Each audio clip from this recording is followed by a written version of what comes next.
students have submitted questions, lots of them, for our heads of school. We have attempted to organize them by theme so that we can get through as many as possible during our time together. Are you all ready to get started? Heads of school, are you ready? Yeah.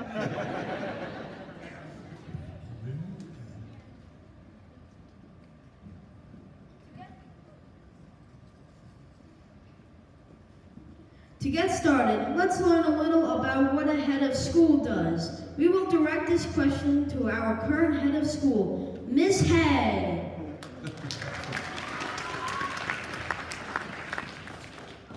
What does the head of school do?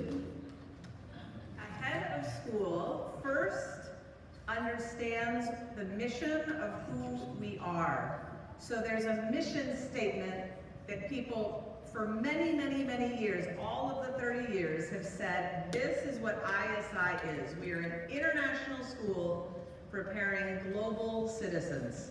So what does that mean? It means that my job and the job of everyone sitting here is to make sure that everything we do helps all of our students achieve that mission so that when you graduate and go into the world, you can impact the rest of the world. Thank you, Miss Head. Let's hear from each of our heads. When did each of you work at ISI and for how many years? I started in 1993 and I left. When did you start? You see, I'm too good. My memory is not as good as it used to be. 2007. So I went from 1993 until 2007. Thank you. So I came in 2007.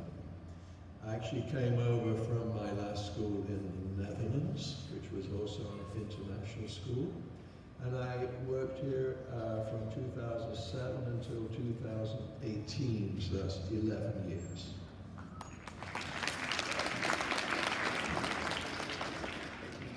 I started when Dave left in 2018 for 6 whole months until Liz was able to join us. And I came in January of 2019 when we moved from Costa Rica, and we're still here.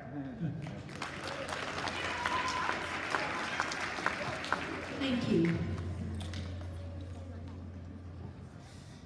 It's our 13th year, so let's begin learning a little bit about how all of this started.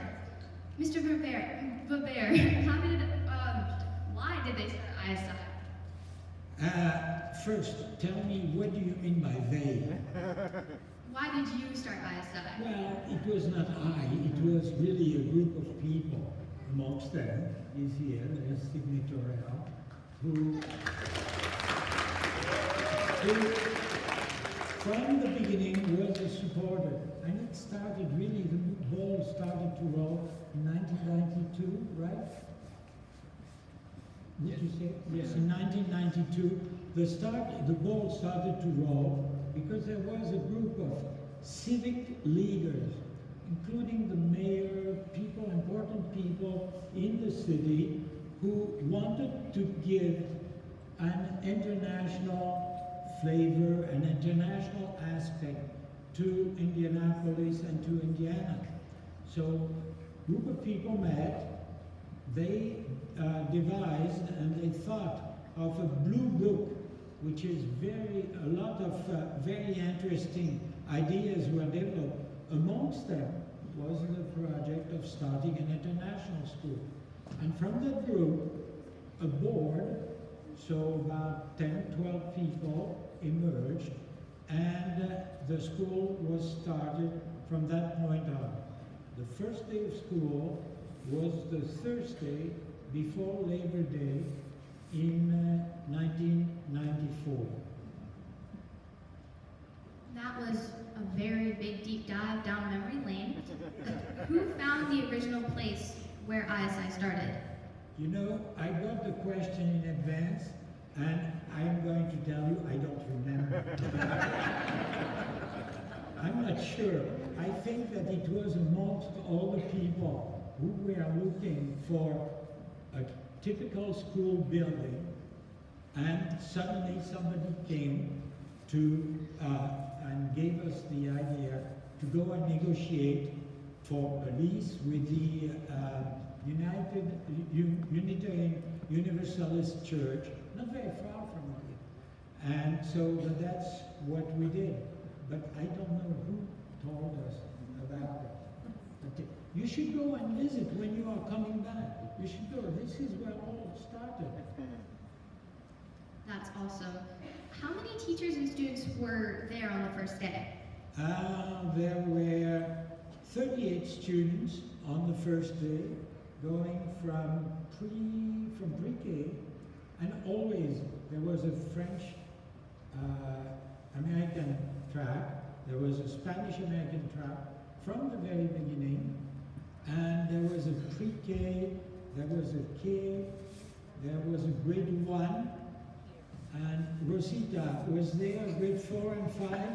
I have to rely, there are people who have a better memory than I do. A 2nd and 3rd grade, you see? Thank you. When did you get to this campus? What's that? When did you get to this campus? I think that it was in the year 2000, but I'm not certain about the dates.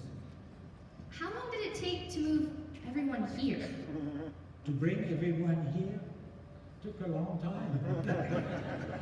We started in 1994 when the Blackwell building must have been built in the beginning of the year 2000, and then we moved from the 42nd Street campus, some of the students here, and most of the lower school stayed on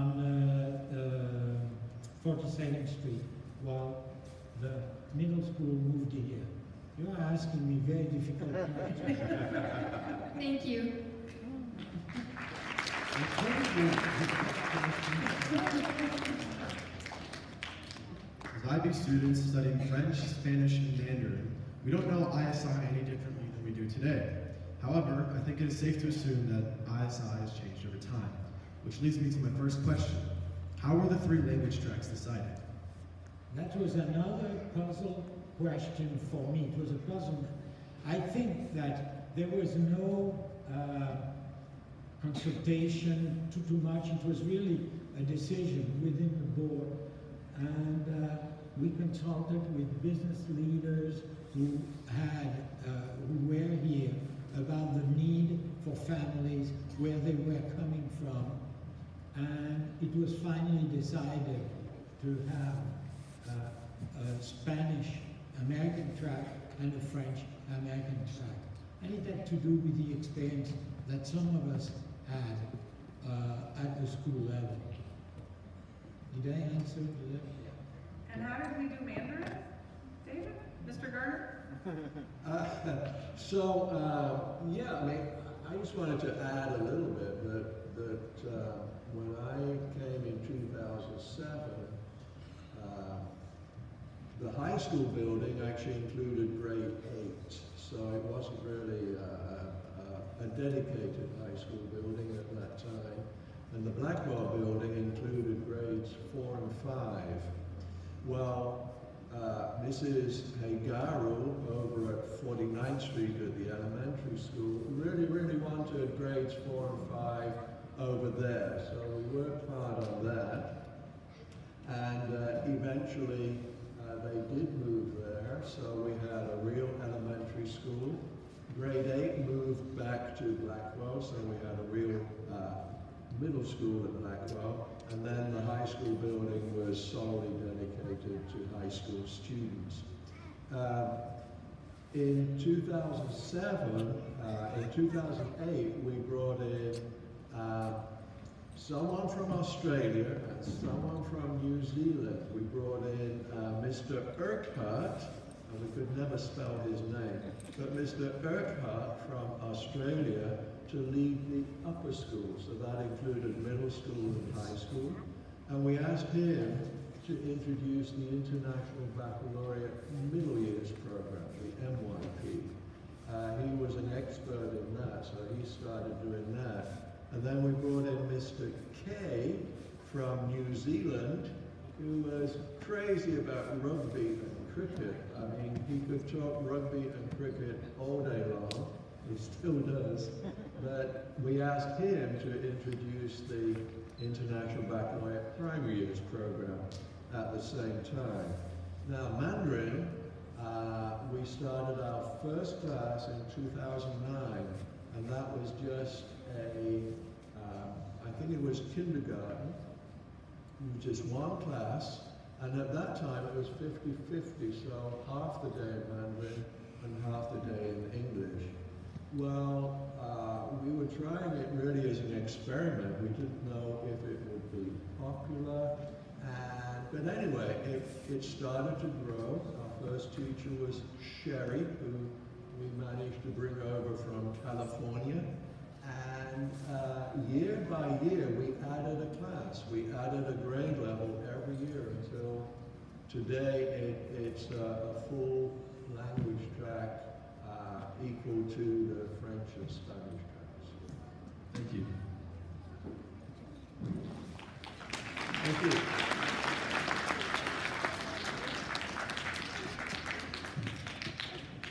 We would like to know about some of the fun stuff that contributes to our school spirit, like our school colors, mascot, and the houses. Let's start with colors. Mr. Weaver, Mr. Garner, why are our school colors orange and blue? I think that it was a choice by the students and the faculty that they decided on that. Do I remember? I'm turning towards Rosita again. Do you remember? Oh, good. That's good. So she agrees with me. So that's wonderful. Thank you. The house, so what was the next question? The colors, The mascot. oh, that's Who decided, or how was it decided, that the ISI would be called the Griffins? Griffin. The Griffin, again, that I have a better memory. I remember that the school met and it was the students, mainly those involved very much in sports, who were quite taken by the idea of the Griffin. So that's how it was, in a very easy, democratic way, decided. All right. Recently, ISI voted to name its mascot Winston. Did the mascot ever have a previous name? That was not on my watch. Oh, Winston was on my watch, but did Winston have No. a different name before? The Griffin was just the Griffin. Okay. The Griffin. Who started the houses at ISI? I do know that. I know that one, yeah.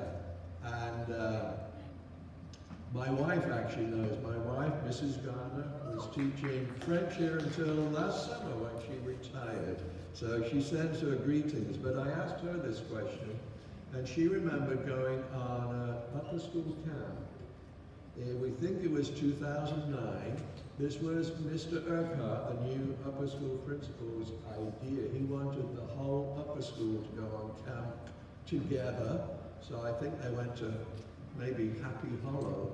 And while they were there, they came up with the idea of creating 4 houses as a way to really divide that big group of students up, mixed grade levels, mixed ages, but choose 4 houses. And they thought about the names, and they wanted names which connect with Indiana. So they came up with Limestone. Pause. Limestone? Oh. Are there any limestones out there?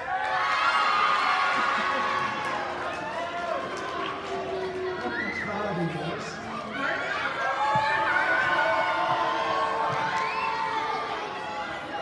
Pioneers.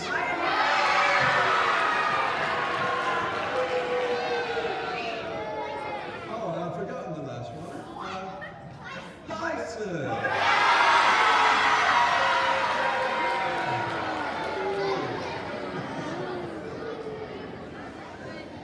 The houses are still alive and well, as you can all see. And now we have lower school all in the houses that we added recently. And we have house captains also in 5th grade, as well as upper school house captains. So that is how we've evolved that over the years. All right.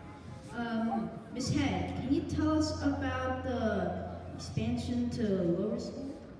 That is exactly what we did, is we took the upper school houses that Mr. Gardner helped establish, and we have now 1st graders all the way up. Are you all part of the houses, the lower school students? You love it, don't you? Yeah. Have there always been house captains? I'm pretty sure yes, but I'm not sure they were captain for the whole year. They may have been captain for, say, the sports day, the field day, something like that. Ms. Head, can you tell us about the addition of grade 5? So this year, we do have house captains for grade 5. We have 4 of you. Do you want to stand up, 5th graders, who are our house captains? Let's give them a round of applause.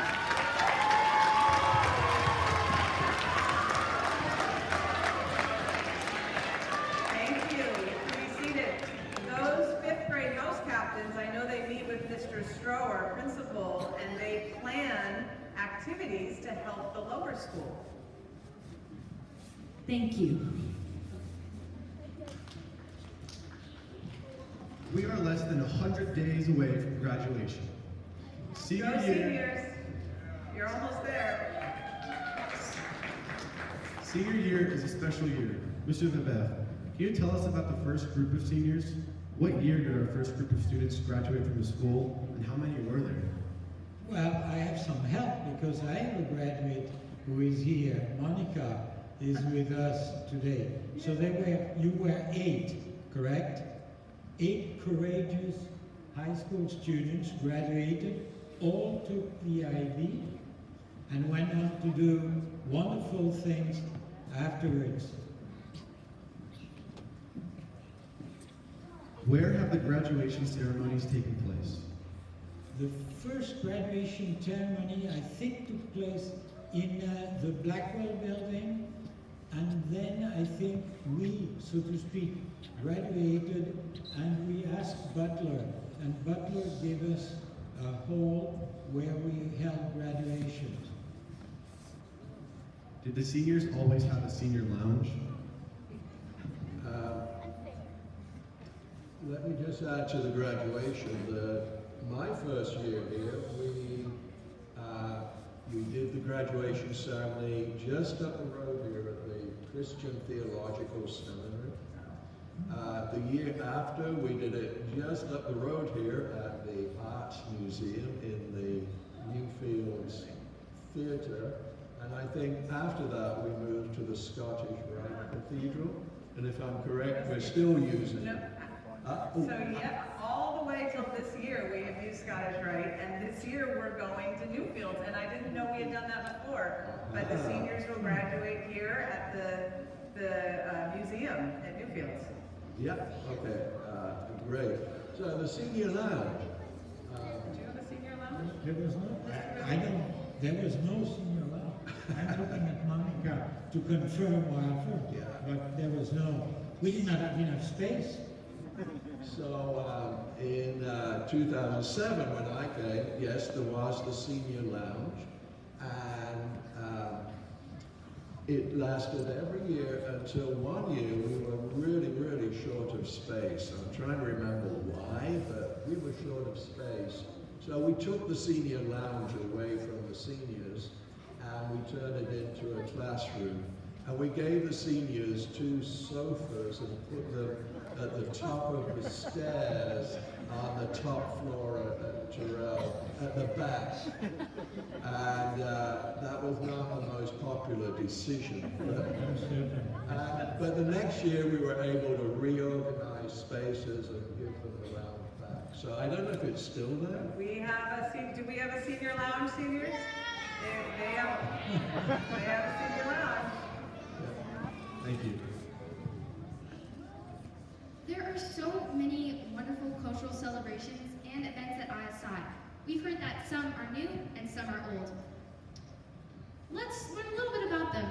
Mrs. Head, I believe you started the International Parade and Festival, so tell us when the International Parade and Festival started and why. So in 2019, we decided that we wanted to celebrate one ISI because we were going to all eventually be on one campus. So you might remember some of the upper school students, when you were in lower school, there was something called World Cultures Day. And World Cultures Day was a parade of nations of lower school students. So since we were finally going to all be together, we wanted to create the same type of event, but all of our students together being able to celebrate their nationality and their heritage. And so we started that in 2019. Wow, that's pretty amazing. Everyone at ISI rings the bell on the first day of school. When did the bell ringing start? It started in the first year. I think it was either 1996 or 1998. We did not have really anything special to start the school year. And remember, as it is today, we have teachers coming from all over the world. So we asked them, how do you, the first day, what do you do in your country on the first day of school? And Yelena Zinitsky, who is here, and Michael Voskoboynik, who is here, I saw him, told us about the wonderful bell ceremony. And that's how it started. So, as you know very well, I don't mean to describe it, but that was the first that it started. And it started at the Unitarian Church. And everybody participated, except sometimes some pre-K students who were a little bit shy about doing it. But otherwise, everybody was happy to do it. Wow, that's a really long tradition. Are there any other big celebrations that were your favorite when you were head of school? I like the bell ceremony was one of them.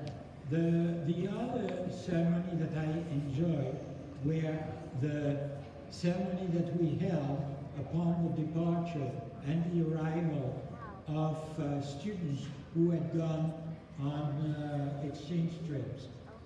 You have already mentioned the San Luis Potosi, but there was a trip also to France. There was one to Paris and to Normandy, and we had a ceremony where we gathered the families and the students. And I think you should guess who was the most anxious amongst the participants, the parents or the students, about leaving, going abroad. Who was the most anxious? Parents. The parents, thank you. I can see the high school knows better. Mr. Gardner, what's your favorite event? I loved that there were always so many different celebrations throughout the school, but the elementary school was particularly fantastic at coming up with celebrations. And I remember that we used to celebrate Halloween, which is October 31st, but then some of our teachers from Mexico and Latin America, they also like to celebrate the Day of the Dead, which is November 1 or November 2, Dia de los Muertos. And somehow, although they're different celebrations, somehow they merge together. So the displays and the celebrations were absolutely fantastic in the lower school. I do want to mention, I was very surprised when I came, and as I told you, I came from the Netherlands, And the Dutch have this annual tradition on St. Nicholas Day, which is December 5th, and they have, in every school, they have a special Christmas breakfast. And the Dutch for that is kerstontbijt. And I was stunned to find that ISI had a kerstontbijt every year on or close to December the 5th, and all the students would dress nicely and the parents would bring in amazing food. And I asked why? Why are we celebrating a Dutch tradition? And it turns out, like Alain said, that, well, you know, we had a lot of international influence from the faculty. I think somebody in the faculty proposed the Dutch. Now, I found that a little bit odd because the big American celebration is Thanksgiving, which we didn't seem to celebrate. And it's very close to the kerstdagen. So I think over the years we gradually shifted away from the Dutch kerstdagen. By the way, nobody could ever spell that correctly. It drove me crazy. But we drifted away from that and we made Thanksgiving the main celebration of that time. Yep. Awesome. Well, we are running out of time, but want to get a few final thoughts from each of our heads of school. So, all of you, what is your favorite thing or story about ISI? Mr. Anderson? It's a really silly story, and Alon, forgive me. There was a time when my two boys were what they called lifers at ISI. They were here for their whole school career. And when they were young, he never closed for snow days. ISI never closed. And my wife was out of the country, and I said, well, we never closed. And it was a huge snowstorm. And I drove all the way down here, and Alon was the only person on the campus. And he looked at me and said, why are you here? And I said, well, I thought we never closed. And we turned around and went home. And that's one of the ones that really stuck out because it was just such a funny encounter with Mr. Beber. I would say one of my favorite moments was the first time that we opened this building and I saw all of you students walking through the building and knowing we would all be together on one campus. I think one of my favorite things was, as Alain mentioned, the foreign exchange trips. Now, they've all changed over the years. They're actually, you won't believe this, but they're really difficult to organize and make sure that everybody's going to be safe and so on. So they've changed over the years. But my wife used to love taking high school students to France. And she used to teach French history in French at grade 9 and 10. I'm not sure if we're still doing that. But anyway, she took this group of students to France. They visited a French school in Montpellier. And they got to the school and they got to this history class. And the teacher said, well, I'm very sorry, but I'm giving my students a test. And the ISI student said, well, can we take it with you? And they said, oh, you American kids, okay, all right. And guess who did best on the test? The ISI students. So I think that's a great testimony to the quality of the education here and the way that you can integrate when you go overseas like that. My other favorite moment, if I may, I mentioned Mr. Kay before, this crazy New Zealand rugby fanatic who was principal of the lower school. He used to love, you know, in New Zealand they have the Maori people, and the Maori people have this dance. If you watch the rugby, you'll see them, they do this dance before the start of every game. It's called the, what we call it, the haka. Yeah, so they dance the haka. And Mr. Kay, at one of his first assemblies, came onto stage dressed in his rugby outfit with a grass skirt and then led the whole lower school through the New Zealand haka. And it's something that's just stayed with me ever since, like, wow. So, before we move on to our next question, just bring our attention back. Shh, shh, shh, shh, shh. What was the greatest achievement or the thing you were most proud of from your time leading the school? I'm going to tell you that not during my time, I'm going to change the question. But the greatest achievement is to be here today and to see what the school has become. Sydney and I were sitting together and looking at the movie. It brought so many beautiful memories. But the fact that the school is strong under a great leadership and that the school is progressing, and seeing all of you here, some of my former friends who are here, and still friends, but we have been friends for a long time, that I think is the greatest achievement for me.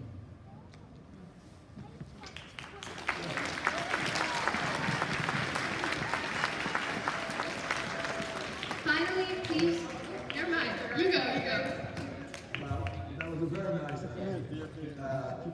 You know, for me, I think two things stick out. And one is getting the IB programs through the whole school. So when I came, we had the International Baccalaureate Diploma, which was just for the last two grades of high school, grades 11 and 12. It's a fantastic program, but the IB organization had also been busy developing these kind of similar programs, but for the different ages across any K through 12 school. So I was very pleased that the board agreed with me that it would be a good idea to bring these programs in. And so we did that. It wasn't easy, but it's great to see how those programs have flourished. And the other thing is, I think it's been a great pleasure to see the Mandarin program take root here and grow. It's really pretty amazing that you're in the center of the country here. You're in the center of Indiana, in the heartland, but we have this dynamic French, Spanish, and now Mandarin immersion programs. That's pretty unique, and I'm particularly pleased with the way that Mandarin has been successful. I wish I could say I did something as significant as everybody else on the stage, but what I would just say is when I was asked to be interim head of school, it was just such a privilege to be able to give back to an institution that has given so much to my family over the last 20 years. And I would hope all of you, especially all of you in the back who are so close to graduation, will think about that in the future as how you can give back to ISI as well.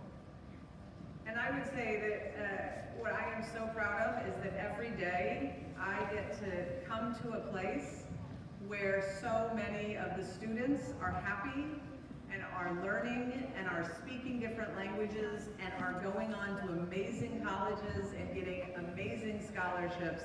And now we get to see people who have graduated and are having wonderful careers. And so I get to live that every day, and that's what I'm most proud of, is all of you. Now finally, please share your final words and thoughts for ISI. Final words, Mr. Anderson? Having been here for 20 to 30 years, it's just amazing, as Mr. Weber said, at the growth and just to look at what we are today from what we were when I first became a part of the school. It's just an amazing story. And my final words would be that I know that every day we come to school and we think that this is just normal school.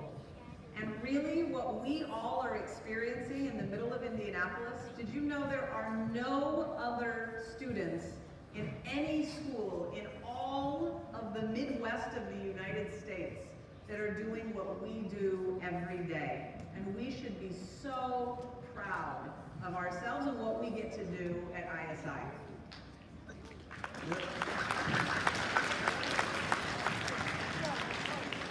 I'd just like to say, hey, congratulations on the first 30 years, and here's to the next 30 years. Yeah. And finally, I will join. I see that you have had enough of listening too much to us. I will just join Mr. Gardner in I hope, I don't know, for the next 30 years, that it's going to be as successful and as much fun as it has been for the first 30 years. Thank you. Thank you to our heads of school.